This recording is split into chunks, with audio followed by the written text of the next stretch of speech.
কি হয়েছে? কে কে যেন দিন মারলো। হ্যাঁ হ্যাঁ হ্যাঁ, কে বললো? কে করছে কামটা? আচ্ছা চলো, তুমি আমার সাথে উপরে আসো তো।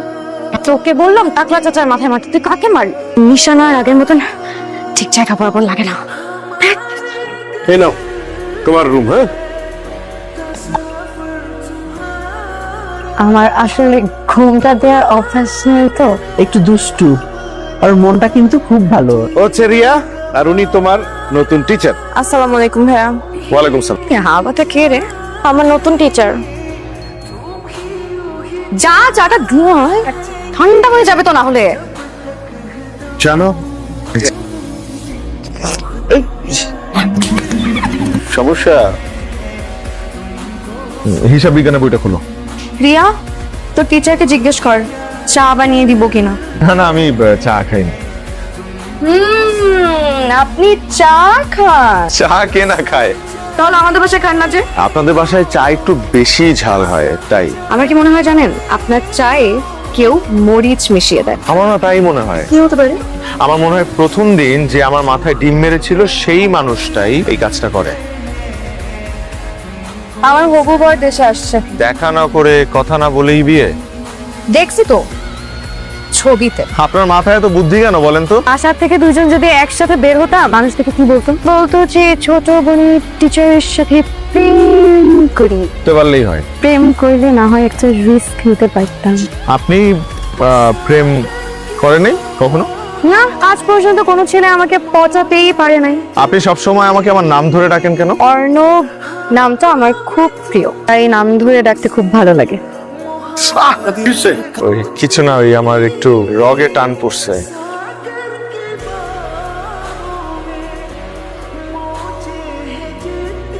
এই যে আমি আপনার সাথে এত দুষ্টামি করি, আপনি কখনো আমার উপর রাগ করেন না কেন? কারণ আপনার এই দুষ্টামিটা আমার ভালো লাগে। প্রেমে পড়ে যাচ্ছেন না তো আবার? মোটেই না। অর্ণব সাহেবকে তো কেমন লাগে? ভালোই তো। আগামী সপ্তাহে আমার বিয়ে, আমার বিয়ে করতে ইচ্ছে হচ্ছে না। এই লোকের সাথে আমার কিছুই মিলে না। চিন্তা করবেন না, বিয়ের পর সব ঠিক হয়ে যাবে। পুরো আমি বাসায় যাব। ওই লোকটার সাথে তোর কি? রাস্তায় আমার সাথে দেখাতে একসাথে একসাথে যাচ্ছি। ভুলে গেছিস 2 দিন বাদে যে তোর বিয়ে? চল আমার সাথে। অর্ণব দেখেন তো, আমার চোখে কি যেন পড়ছে, চোখে কি যেন পড়ছে, দেখেন তো। কিছু তো দেখতে পাচ্ছি না। কিছু দেখেন না? না। কিছুই দেখেন না? দেখি আবারও। রিমঝিম, কি করতে আসতে এগুলা? আপনার সমস্যা কি? হ্যাঁ, প্রথম দিন থেকে আমার আপনার সন্দেহ হয়েছিল। বাবা দেখো এখানে কি করতেছে। রাস্তা থেকে লম্পট ঘরে এনে জায়গা দিছো, তাই না তোমরা? হ্যাঁ, উনি টিচার। তুমি কাল সকালে সবাই ঘুম থেকে ওঠার আগে তোমার সবকিছু নিয়ে এই বাড়ি ছেড়ে দিবে। ভবিষ্যতে কোনোদিন যেন তোমাকে এই এলাকায় না দেখি। এই তাকে আছেন কেন? আবার বের হন ঘর থেকে, বের হন। তোমরা কারে জায়গা দিছো তোমাদের কোনো আইডিয়া নাই আব্বা।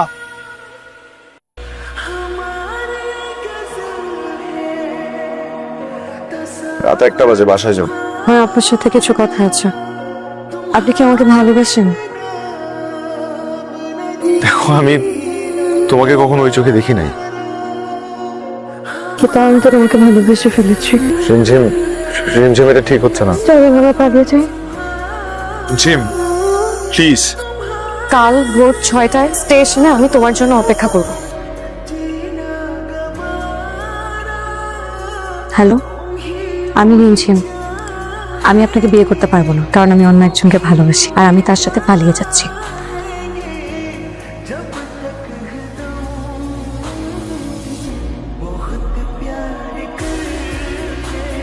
খুনের আসামি আমাদের এলাকায়, আর আমরাই জানি না। লোকটাকে আমার আগেই সন্দেহ হয়েছিল। And খবর নেওয়ার পর আমি জানতে পারি ও একটা খুনের আসামি, পালিয়ে বেড়াচ্ছে। তারপর আমি পুলিশকে ফোন দিই। এত কিছুর পরেও রিমঝিমকে বিয়ে করতে রাজি আছে। বাবা, তুই আর কথা বাড়াবি না। ওয়ালাইকুম আসসালাম। অর্ণব চিঠিটা দিয়েছে। সে কেমন আছে এখন? ভালো নেই। জানি আমার উপর অনেক রাগ তোমার। একজন খুনিকে ভালোবেসেছ, বিশ্বাস করো। না খুনটা আমি করেছি, না তোমাকে কষ্ট দিতে চেয়েছি। আমার বন্ধু রাসেল আর সুমনের মধ্যেই প্রায় ঝগড়া। বুঝাই করতেছি কি বুঝাবি? আমি আজকে ভাই তুই রাসেল মারা যায়, সবাই এসে আমাকে দেখে আর আমার নামে খুনের মামলা হয়। তারপর থেকে গত 4টা মাস ধরে পালিয়ে বেড়াচ্ছিল। গতকাল আমার ফাঁসির রায় হয়েছে, হয়তো আর কখনো দেখা হবে না। আগামী সপ্তাহে তো রিমঝিমের বিয়ে, তুই ভেঙে পড়িস না। অর্ণব, আমি জানি কোনটা তুমি করনি, তোমার উপর আমার কোনো রাগ নেই। দোয়া করি ভালো থেকো। এই চিঠিটা রিমঝিমকে দিবে, বলবে অন্য পাঠিয়েছে, ঠিক আছে? দাঁড়াও, হাতে কি চিঠি কার? টিমজিমাপুর সে আমাকে দে।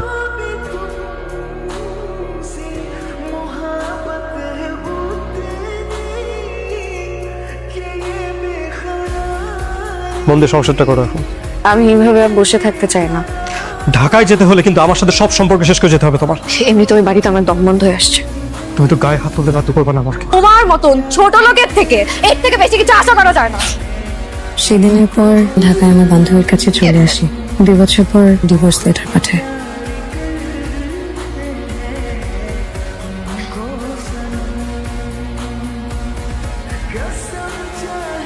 সারা জীবন তোমার উপর আমি অনেক মানসিক অত্যাচার করেছি, ক্ষমা করে দিও আমাকে। আমাদের বিয়ের দিন অর্ণবের একটা চিঠি আসে, যেটি আমি তোমাকে দিই। বক্সের ভেতর চিঠিটা আছে। রিমঝিম, আজ সন্ধ্যায় জেলা সাহেব এসে আমাকে জানায় আর যে বন্ধুটি সরাসরি খুনের সাথে জড়িত ছিল সে পুলিশের হাতে ধরা পড়েছে। যেদিন তুমি আমাকে জড়িয়ে ধরে বলেছিলে তুমি আমাকে ভালোবাসো, সেদিন খুব করে বলতে ইচ্ছে হচ্ছিল আমিও তোমাকে ভালোবাসি। যেদিন প্রথম দেখেছি তারপর থেকে যতবার দেখেছি, জীবনের এই মুহূর্তে এসে তোমাকে পাবার যে ক্ষীণ আশা। তুই আমাকে একবার ফুল প্রোগ্রামে নিয়ে চল না। উনি কি এখনো বেঁচে আছে? জানি না কোথায় আছে, কিভাবে আছে, কিছুই জানি না। তাও আমি একবার যেতে চাই। শুনেন না, আপনি কি অর্ণব নামে কাউকে চেনেন? না। ভাইয়া, আপনি অর্ণব নামে কাউকে চেনেন? 40-45 বছরের কাছাকাছি হবে। আপনার নাম কি রিমঝিম? জি। চলে আমার সাথে।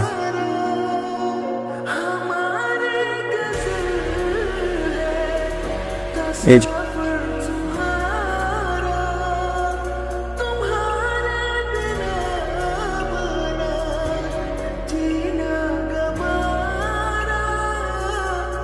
তোমার চিঠিটা 2 দিন আগে পেয়েছি। তোমার কাছে একটা চিঠি যেতে 18টা বছর লেগে গেল।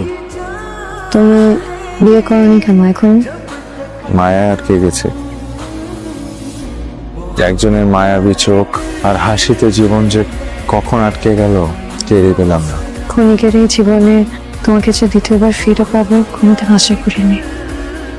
বাকিটা জীবন একসাথে কাটাতে পারিনি। এতগুলো বাচ্চার মা হতে পারবে তো? তুমি পাশে থাকলে আমি সব পারবো।